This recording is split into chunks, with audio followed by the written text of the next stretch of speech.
Dar, itu dia. Assalamualaikum warahmatullahi wabarakatuh. Alhamdulillahirrabbilalamin. Allahumma salli ala Sayyidina Muhammad wa ala ali Sayyidina Muhammad amma ba'du. Sahabat Rukyah dan sahabat rasa spesial yang dirahmati Allah.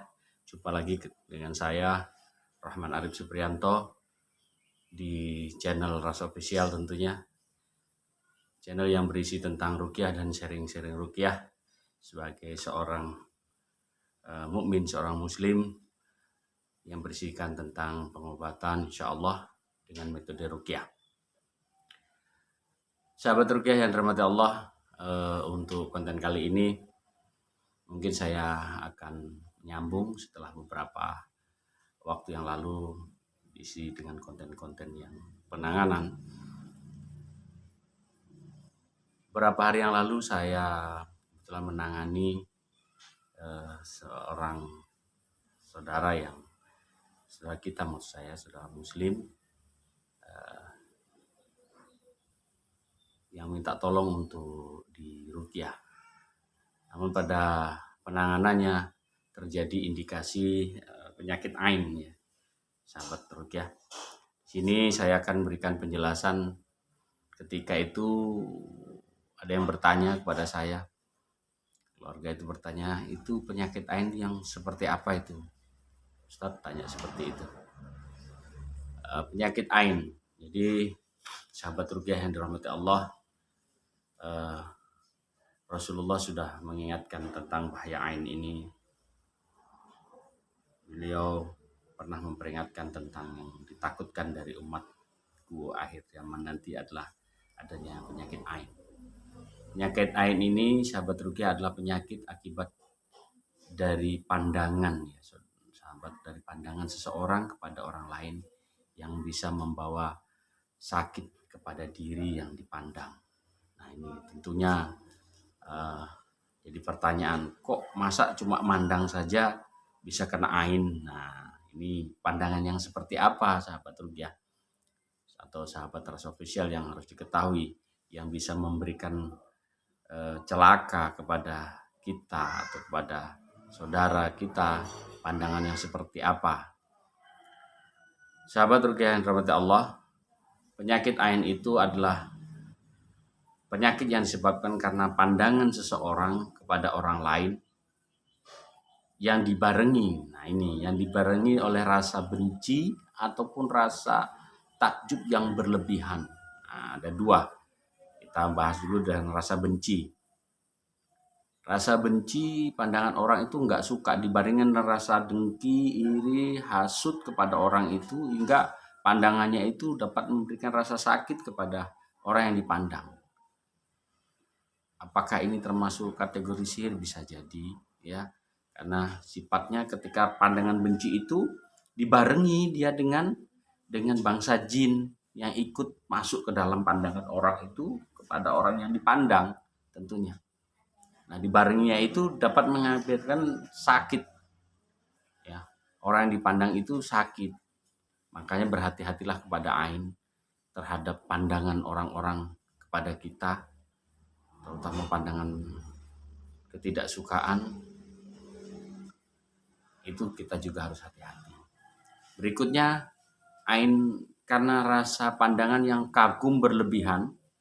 Nah, seorang memuji-muji kita atau memuji orang lain dengan cara berlebihan.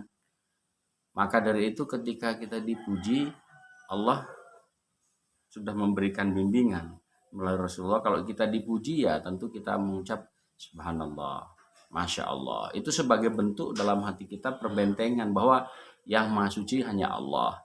Ketika kita disanjung dengan satu perbuatan amaliyah yang kita lakukan, orang lain memberikan sanjungan yang begitu berlebihan dan itu memberikan rasa nikmat kepada kita. Nikmat dalam artian bangga, menganggap oh yang benar apa yang disampaikan, memang saya seperti itu.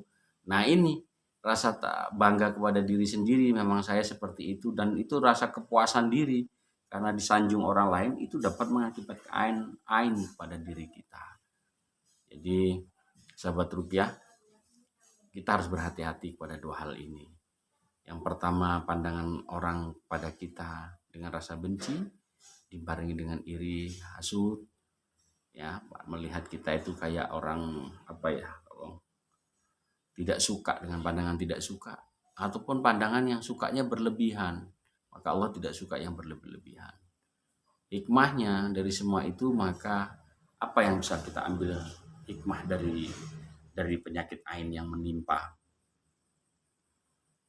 sahabat ruqyah yang dirahmati Allah?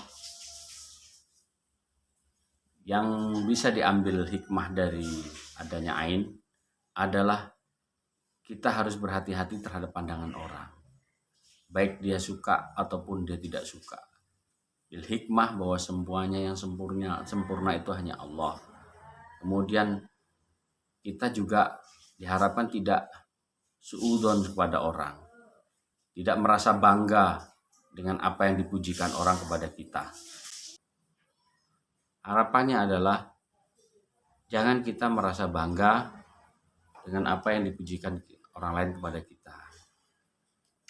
Ini yang terpenting. Kemudian caranya gimana? Tentu kalau kita dipuji, kita memuji Allah. Ketika orang lain memuji kita cepat mengucap subhanallah, masya Allah, artinya maha suci, maha sempurna itu hanya Allah, kita hanya hambanya. Kemudian kalau ada orang yang tidak suka kepada kita, maka kita harus berhati-hati, tetapi tetap harus berhusnudzon atau berbaik sangka, jangan bersuudzon kepada orang.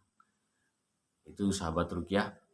Nah, ketika penanganan sekarang, tentu indikasi ain itu berbeda, sedikit berbeda ya sahabat ruqyah dengan orang ketika dilakukan penyembuhan sakit dengan metode ruqyah. Ketika ain itu biasanya tajribiyah juga ya, biasanya gerakannya sedikit bergoyang. Kemudian orang yang kita ruqyah itu kalau dia perempuan itu atau laki, dia meneteskan air mata, berdiam diri saja, dia hanya terus meneteskan air mata saja, kemudian sedikit bergoyang. Nah, kemudian baru biasanya ada dibarengi dengan muntah. Kalau memang keluarnya makhluk jin itu lewat muntah, diinginkan lewat muntah, maka biasanya dia akan muntah. Maka indikasi seperti itu biasanya adalah indikasi ain, akibat pandangan orang yang tidak suka kepada kita, atau orang yang ketika orang lain memuji kita merasa senang sekali dengan pujian itu. Dalam artian hati kita merasa seolah-olah membenarkan apa yang orang sampaikan. Memang saya seperti itu. Itu tidak dibenarkan, karena bangsa jin, iblis itu sangat suka masuk dalam hal-hal yang seperti ini. Ya sahabat ruqyah ya. Nah, kiranya mudah-mudahan penjelasan saya sedikit ini bisa memberikan gambaran tentang akhlak kita, terutama tentang ain ya, penyakit ain. Sebab penyakit ain ini nyata. Orang kelihatan sehat, kelihatan tidak ada sakit ya. Tidak ada sakit yang terlalu berlebihan dalam artian bentuk fisik. Kemudian tapi ketika diruqyah dia terjadi reaksi, dia berdiam diri kemudian menangis, keluar air mata dan bergoyang. Tapi orang itu biasanya tidak merasakan sakit apa-apa, paling dia mengalami sedikit kurang khusyuk sholat, kemudian ada gejala-gejala lain yang sifatnya menghantui, biasanya itu yang terjadi. Jika itu memang ada indikasi pada kita, maka sebaiknya mintalah ruqyah pada praktisi atau ustadz yang ada di sekitar sahabat ruqyah, sahabatan ruqyah yang bisa melakukan ruqyah supaya dapat memberikan penanganan kepada kita, cepat mengeluarkan gangguan-gangguan jin yang mencoba menghalangi kita dalam beribadah. Tentunya itu yang bisa saya sampaikan sahabat ruqyah ya, dan sahabat Ras Official. Nanti mudah-mudahan kita sambung lagi dengan pembahasan yang lain. Kurang lebihnya kita bersama berdoa mohon kepada Allah, mudah-mudahan Allah meridhoi, memberikan kesehatan dan kesembuhan. Kalau saudara-saudara kita ada yang sakit, kita doakan mudah-mudahan segera sembuh penyakitnya. Kalau ada yang mengalami kesulitan, mudah-mudahan Allah mudahkan. Yang penting Allah berikan ampunan rahmat untuk kita semuanya. Sekian sahabat rukiah. Dar, itu dia. Assalamualaikum warahmatullahi wabarakatuh.